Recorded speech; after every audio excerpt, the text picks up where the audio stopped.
Welcome to our channel learn and grow. आज का जो हमारा टॉपिक है वो है स्टीरियो आइसोमेरिज्म और स्पेस आइसोमेरिज्म। देखिए, स्टीरियो आइसोमेरिज्म, जैसे कि हमने आइसोमेरिज्म में सबसे पहले जो फर्स्ट स्ट्रक्चर आइसोमेरिज्म किया था, आज हम इसका सेकंड कर रहे हैं स्टीरियो आइसोमेरिज्म या फिर स्पेस आइसोमेरिज्म। इसमें क्या होता है कि जो भी हमारे कंपाउंड्स होते हैं, देखिए जो लिगेंड्स होते हैं वो स्पेशल अरेंजमेंट में होते हैं, एक स्पेसिफिक ओरिएंटेशन होती है और जिनमें वो जुड़े हुए होते हैं सेंटर मेटल के साथ, और एक पर्टिकुलर फॉर्मेशन होती है। तो कुछ फॉर्मेशन इसमें दी गई हैं, जैसे सबसे पहले है टेट्राहीड्रल। फर्स्ट नंबर पे है टेट्राहीड्रल, जिसमें एक सेंटर मेटल M है और 4Cl क्लोरीन इसके साथ जुड़े हुए हैं, तो इसे टेट्राहीड्रल बोलते हैं। नेक्स्ट है स्क्वायर, ये है हमारे पास स्क्वायर प्लेनर, यानी स्क्वायर फॉर्म में होता है। इसमें सेंटर मेटल है, उसमें 4NH3 जो है साइड्स में जुड़े हुए होते हैं। नेक्स्ट है ऑक्टाहीड्रल, यानी कि सेंटर मेटल एटम ये है M और NH3 के सराउंड एक पर्टिकुलर फॉर्मेशन में जुड़े हुए हैं, ये ऑक्टाहीड्रल होते हैं। तो जो स्पेस आइसोमेरिज्म होते हैं ये अलग अलग पोजीशन में और अलग अलग अरेंजमेंट में होते हैं। लिगेंड्स की अलग अलग पोजीशन होती है और अलग अलग अरेंजमेंट्स होती हैं। 3 टाइप की अरेंजमेंट हमने इसमें रिप्रेजेंट की हैं। अब हम चलते हैं इसके टाइप से। देखिए, जो आइसोमेरिज्म होते हैं वो 2 टाइप्स के होते हैं। सबसे पहले होता है जियोमेट्रिकल आइसोमेरिज्म, सेकंड होता है ऑप्टिकल आइसोमेरिज्म, जिसके बारे में हम डिस्कस करेंगे। सबसे पहले हम देखते हैं ज्योमेट्रिकल आइसोमेरिज्म। तो फर्स्ट नंबर पे है हमारे पास ज्योमेट्रिकल आइसोमेरिज्म, जिसे कि सिस ट्रांस आइसोमेरिज्म भी बोलेंगे। देखिए, इसमें क्या होता है कि जब 2 लिगेंड्स एक ही एडजेसेंट पोजीशन में होते हैं उसे बोलते हैं सिस। 2 लिगेंड्स अपनी एडजेसेंट पोजीशन में होंगे उसे बोलेंगे सिस, और जो 2 लिगेंड्स ऑपोजिट पोजीशन में होते हैं उसे बोलते हैं ट्रांस। और यही हम ज्योमेट्रिकल आइसोमेरिज्म में करेंगे। इसकी जो अरेंजमेंट होती है इसी फॉर्मेशन में होती है। जैसे कि फर्स्ट A नंबर पे, यानी कि सिस और ट्रांस आइसोमेरिज्म में स्क्वायर प्लेन कॉम्प्लेक्स है। स्क्वायर प्लेन कॉम्प्लेक्स जिसका कि कोऑर्डिनेशन नंबर होता है 4। इसमें सेंटर मेटल M है, A2, ये A कोई भी हमारे पास एलिमेंट हो सकता है, कोई भी लीगेंड हो सकता है, और B भी कोई लीगेंड हो सकता है। जब फर्स्ट नंबर पे है MA2B2, फॉर एग्ज़ाम्पल कि M मान लीजिए PT है, A जो हमारे पास है वो है NH3 और जो B2 है वो Cl2 है। ये हम इसका एग्ज़ाम्पल मान लेते हैं, यानी कि डाई एमाइन डाई क्लोराइडो प्लेटिनियम 2, ये है हमारे पास। अब इसकी जो फॉर्मेशन है सिस और ट्रांसफॉर्म में होगी। अगर NH3, 2 NH3 हैं और 2 Cl2, अगर NH3 एक ही पोजीशन में, एक ही साइड में जुड़े हुए हैं, एडजेसेंट पोजीशन में हैं, तो इसको हम सिस पोजीशन बोलेंगे, सिमिलर ग्रुप एडजेसेंट पोजीशन। और दूसरा होता है कि अगर NH3 ऑपोजिट में जुड़े हुए हैं तो इसको हम बोलेंगे ट्रांसपोजिशन, ऑपोजिट पोजीशन में जुड़े होना। सेम ऐसे ही सेकंड नंबर पे है MA2BC। तो यहाँ पे क्या है कि सेंटर मेटल M है, A2 में कोई भी हमारे लिगेंड्स हो सकते हैं, और B अलग है, C अलग है। इस तरह से ये पोजीशन हो सकती है। तो इसमें क्या है कि ये भी अलग अलग फॉर्मेशन में हो सकते हैं। जैसे कि एग्जांपल कि प्लेटिनियम सेंटर मेटल है, अब PY और PY जो कि साइड में जुड़े हुए हैं, तो ये कौन सी पोजीशन है? सिस पोजीशन है, यानी एक NH3 सेपरेट है और एक Cl सेपरेट है। इसका एग्जांपल जैसे कि PT लिगेंड है NH3, सिंगल है ये, इसको B मान लीजिए। Cl, इसको C मान लीजिए, ये M है। और PY2, ये PY जो कि ये सिस और ये ऑपोजिट पोजीशन में होंगे, तो ये ट्रांसपोजिशन है। तो अलग अलग पोजीशन में ये जुड़े हुए होते हैं, यानी कि इस फॉर्मेशन में भी ये जुड़े हो सकते हैं।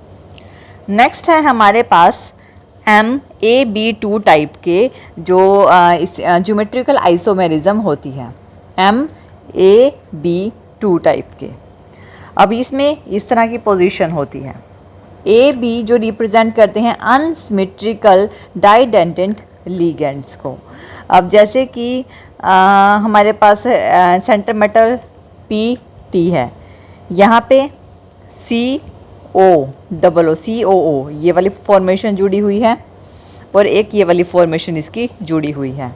तो ये कौन सी पोजीशन है? सिस की पोजीशन। अगर यही ऑपोजिट डायरेक्शन में जुड़ी हुई होती है तो ये कौन सी पोजीशन होती है? ट्रांसपोजिशन। तो अलग अलग फॉर्मेशन में इनका जुड़ा होना। GLY का मतलब क्या है? यहाँ पे GLY का मतलब है NH2CH2COO नेगेटिव, जो कि यहाँ पे जुड़े हो, एक ये वाली पूरी साइड जुड़ी हुई है और एक इसके साथ ये वाली साइड जुड़ी हुई है। ये Gl2 को रिप्रेजेंट, यानी कि Gl2 को रिप्रेजेंट करते हैं। एक साइड GLY को रिप्रेजेंट करते हैं, दोनों GLY2 को रिप्रेजेंट कर रही है। इसको हम बोलेंगे ग्लाइसिनेटो। ये हमारा होता है ग्लाइसिनेटो। नेक्स्ट है हमारे पास ऑक्टाहीड्रल कॉम्प्लेक्स। इसका जो कॉम्प्लेक्स नंबर होता है वो होता है 6, जैसे कि Ma4B2 टाइप का या फिर Ma2B4 टाइप का। एग्जाम्पल Cr NH3 4Cl2, इस टाइप के जो होते हैं ये कॉम्प्लेक्स होते हैं। यानी कि Cr सेंटर में, NH3 4, ये NH3 1 2 3 एंड 4 हैं और ये हमारे पास 2 Cl हैं। तो ये कौन सी पोजीशन है? ये सिस पोजीशन है। लेकिन अगर यही Cl ऑपोजिट डायरेक्शन में होंगे तो ये ट्रांस पोजीशन में होते हैं। ये जो होते हैं वो वॉयलेट कलर के होते हैं सिस वाले, और जो ट्रांस वाले होते हैं ये ग्रीन कलर के होते हैं।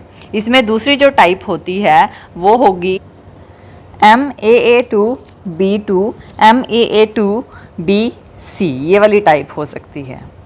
अब जैसे कि ये वाली हमारे फर्स्ट और सेकंड जो पिक्चर रिप्रेजेंट की गई है, इन पिक्चर्स में इसमें क्या है? Cl और Cl ये सिस कंडीशन में जुड़े हुए हैं। En जो है ऑपोजिट डायरेक्शन में जुड़े हुए हैं। इसका जो एग्जांपल है वो है COCl2 En2+, यानी कि यहाँ पे En कोई भी ग्रुप जुड़ा हुआ है, 2 Cl जो कि सिस कंडीशन में है। अगर ये ऑपोजिट में है तो ट्रांस कंडीशन में है। तो इस तरह की पोजीशंस हमारे पास हो सकती हैं, या इस तरह के लिगेंड्स जो हैं यूनिडेंटेंट लिगेंड्स जो होते हैं। अब यहाँ पे देखिए ए का क्या मतलब है? इसमें क्या होगा कि 1 सिमेट्रिकल डाइडेंटेंट लिगेंड्स होंगे। ए जो है 1 सिमेट्रिकल डाइडेंटेंट लिगेंड्स है। अब ये जो दूसरे होते हैं, ये जो 2 अलग हैं, ये क्या होते हैं? ये यूनिडेंडेंट लिगेंड हो सकते हैं और अलग अलग भी हो सकते हैं। इसी वजह से इन्हें En से रिप्रेजेंट किया गया है। इस टाइप के भी ये हो सकते हैं। नेक्स्ट है हमारे पास Ma3B3 एग्जाम्पल RH जो कि सेंटर है, Cl3 और Py3, ये हैं हमारे पास। अब इनमें Cl की पोजीशन कौन सी है? ये वाली पोजीशन जिसमें 3 Cl जुड़े हुए हैं। तो कौन सी कंडीशन है? ये सिस कंडीशन है। लेकिन अगर Cl ये वाली ऑपोजिट इस तरह से जुड़े हुए हों, ये और ये, तो ये कौन सी कंडीशन है? Trans condition. तो इस फॉर्मेशन में ये जुड़े हो सकते हैं। इस तरह से इनके ये टाइप्स हैं। अब देखते हैं हम नेक्स्ट। तो अब हम देखते हैं ऑप्टिकल आइसोमेरिज्म में जो इसका फर्स्ट टाइप होता है वो होता है MAA3।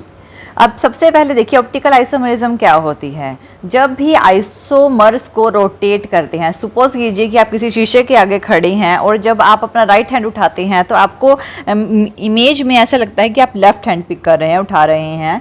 तो इसमें क्या होता है कि ये एक नॉन सुपर इम्पोजेबल इमेज बनती है। जो मिरर की इमेज होती है वो नॉन सुपर इम्पोजेबल इमेज होती है।